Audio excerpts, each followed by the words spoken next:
La jeunesse est le temps qu'un être humain passe entre l'enfance et la vie adulte.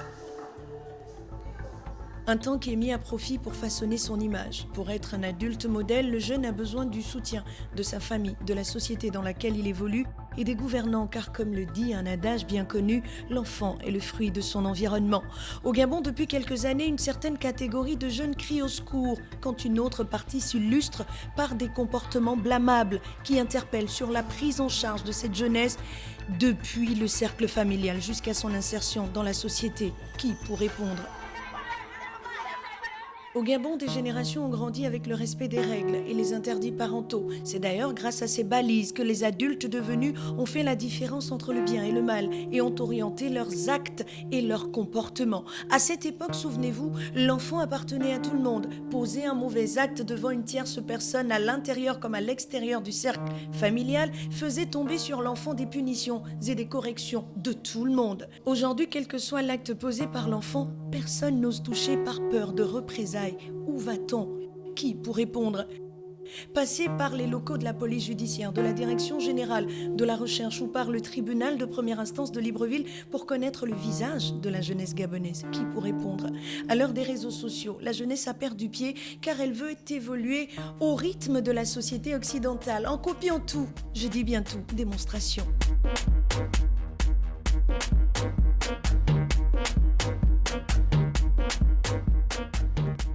Qui pour répondre ? Une chose est d'élever un enfant, une autre est de l'éduquer. Lui donner à manger, par exemple, est différent de servir de modèle en inculquant des valeurs culturelles qui relèvent de notre substrat. Or, c'est visiblement le contraire de ce que le commun des mortels observe ces derniers temps. Il suffit de passer par les réseaux sociaux pour recenser le nombre de dérives à l'actif de cette jeunesse. Vol, viol, braquage à main armée, consommation d'alcool et autres stupéfiants. Récemment, des exhibitions de seins, des mini-clips obscènes, tout cela à la barbe de la société qui se réfugie dans « on va encore faire comment ?»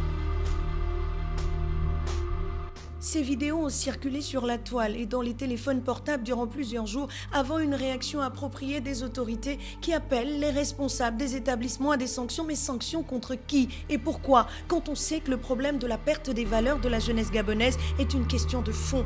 Qui peut trouver ses racines dans le déclin de la traditionnelle éducation collective, le débat sur la correction ou non de l'enfant et l'abandon de responsabilité des parents, la disparition des cours d'éducation civique et morale enseignés à l'école qui pourtant permettait à l'enfant d'intégrer certaines notions de civisme et de discipline. Autant de raisons, madame, monsieur, qui constituent des faisceaux d'indices expliquant l'absence d'un code moral pour jeunes et adultes d'aujourd'hui. Qui pour répondre ? La mondialisation a clairement démontré que les enfants ne respectent les règles des parents qu'à la maison. Mais une fois que ces derniers sont hors de la maison, ils sont soumis à une multitude d'influences qui échappent parfois au contrôle des parents. L'école, la rue, les faits divers, le groupe d'amis, les réseaux sociaux, le voisinage. À une certaine époque encore, souvenez-vous, les parents autorisaient les enfants à regarder uniquement des émissions précises, à des heures bien spécifiques. Ils effectuaient une sélection de ce que leurs enfants pouvaient regarder et écouter. Mais aujourd'hui, l'enfant de 5 ans a un portable qu'il manipule seul. Peut-on seulement mesurer le danger que cela représente ? Quelle est la responsabilité du parent finalement ? Quelle est la responsabilité de la société ? Quelle est la responsabilité de l'État ? Qui pour répondre de cette déchéance de la jeunesse au Gabon? Jusqu'à quand va-t-on attendre avant de rectifier le tir? Car il s'agit de la même jeunesse qui prendra les rênes du pays demain.